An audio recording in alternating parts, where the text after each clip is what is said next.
Hi, Salt River Elementary School. This is Mrs. Murphy Kennedy again. We are back here talking about our second day of mindfulness.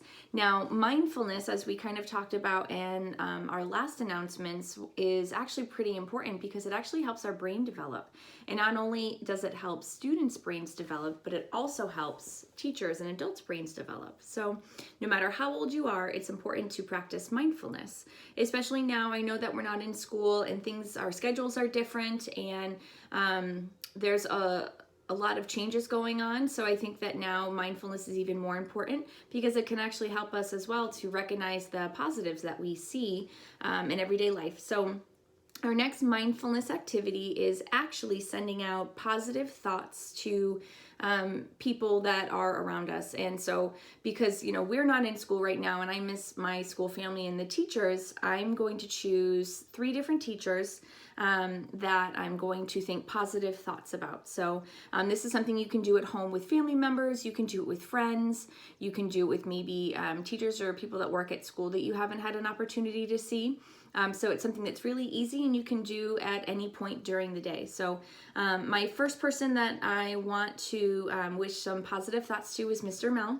I'm thinking positive thoughts about Mr. Mel. I know Mr. Mel loves to exercise and he loves to always be on the move. So I'm hoping that even though we're practicing social distancing and staying away from people, that Mr. Mel is still able to move around and get his wiggles out.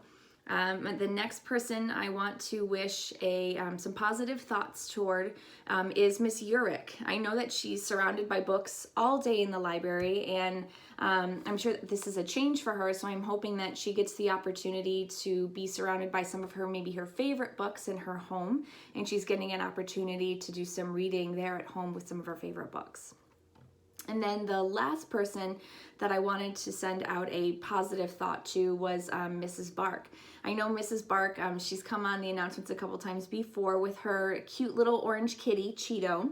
So I'm hoping that she is getting the opportunity to spend some extra time with Cheeto and get some extra snuggles in with him as we're all working from home over these next few weeks. So this is a great mindfulness activity, especially if you're having a hard day, sending out positive thoughts to others, especially people maybe that you're missing right now, now that we're all kind of teaching and learning from home. So I hope you guys enjoy this activity, and I will come back again in a few days with our next mindfulness activity. Thank you so much, guys. Bye.